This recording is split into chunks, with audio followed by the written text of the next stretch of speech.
ನಾಕೋ ಹಿಮಾಲಯ ಎಂಬ ನಾಕದ ತುಣುಕು ಈ ಊರು. ಪಾರ್ಗಿಯಲ್ ಎಂಬ ಹಿಮಾಲಯದ ಪರ್ವತ ಶ್ರೇಣಿಯ ಪಶ್ಚಿಮ ಇಳಿಜಾರು ಪ್ರದೇಶದಲ್ಲಿ ಹ್ಯಾಂಗ್ರ್ಯಾಂಗ್ ಎಂಬ ಕಣಿವೆಯಲ್ಲಿರುವ ಈ ಊರು ಪುರಾತನ ನಗರ ನ್ಯಾಕೋ ಸಮುದ್ರ ಮಟ್ಟದಿಂದ 3662 ಮೀಟರ್ ಎತ್ತರದಲ್ಲಿದೆ. ಇಲ್ಲಿನ ನೆಲದ ಮೇಲೆ ನಿಂತು ಬೆಳ್ಳಿ ಬಣ್ಣದ ಮಂಜಿನಿಂದ ಮುಚ್ಚಿಕೊಂಡಿರುವ ಪರ್ವತಗಳನ್ನು ನೋಡಿದಾಗ ಮುಗಿಲು ಮುಟ್ಟಿವೆಯೇನೋ ಎಂದು ಭಾಸವಾಗುತ್ತದೆ. ಸುತ್ತಲೂ ಅಂಥದ್ದೇ ಪರ್ವತ ಶ್ರೇಣಿಯ ಒಡಲಿನಲ್ಲಿರುವ ನಾಕೋದ ನಿರ್ಮಾಣಕ್ಕೂ ಒಂದು ಇತಿಹಾಸವಿದೆ. ಒಂದೊಮ್ಮೆ ಟಿಬೆಟಿನ ರಾಜನ ಆಸ್ಥಾನದಲ್ಲಿದ್ದ ಒಬ್ಬ ನಾಬ್ ತನ್ನ ಮನೋರಂಜನಾ ಪ್ರವಾಸಕ್ಕೆಂದು ಇಲ್ಲಿಗೆ ಬಂದಾಗ ಇಲ್ಲಿನ ಫಲವತ್ತಾದ ಕೃಷಿಯ ಭೂಮಿಯನ್ನು ನೋಡಿ ಇಲ್ಲೇ ನೆಲೆಸಬೇಕೆಂದು ತೀರ್ಮಾನಿಸಿಯೇ ಬಿಟ್ಟ.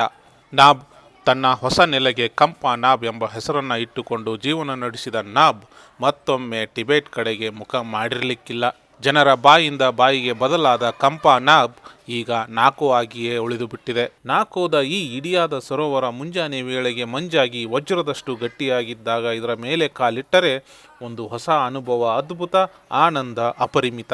ಇಲ್ಲಿಗೆ ಹೊಸಬರಾದ ನಾವು ಕೊರೆವ ಚಳಿಯಿಂದ ಬೆಚ್ಚಗಿನ ಬಟ್ಟೆಗಳನ್ನು ಬಯಸಿ ಒದ್ದುಕೊಂಡಿದ್ದರೆ ಇಲ್ಲಿನ ಶ್ವಾನವೊಂದು ಮಂಜನ್ನೇ ಮೆದ್ದು ತನ್ನ ತೃಷೆಯನ್ನು ತೀರಿಸಿಕೊಳ್ಳುತ್ತಿತ್ತು. ವಾಸ್ತವ ಎಂದರೆ ಈಗಲೂ ಈ ಊರಿಗೆ ಬರುವ ಪುರಾತನ ದಾರಿಯನ್ನು ಗೇಟ್ ಟು ಹೆವೆನ್ ಎಂದೇ ಕರೆಯುತ್ತಾರೆ. ಇಲ್ಲಿನ ರೋಚಕತೆಯ ಪರಿಚಯವೇ ಈ ವಿಡಿಯೋ ತುಣುಕು. ಹಿಮಾಲಯದ ಇನ್ನಷ್ಟು ರೋಚಕತೆಗಳ ಬಗ್ಗೆ ತಿಳಿದುಕೊಳ್ಳಬೇಕಾದರೆ ಮಾತ್ರ ಸಬ್ಸ್ಕ್ರೈಬ್ ಮಾಡಿ. ಮತ್ತೊಂದು ರೋಚಕತೆಯೊಂದಿಗೆ ಸಿಗ್ತೀನಿ.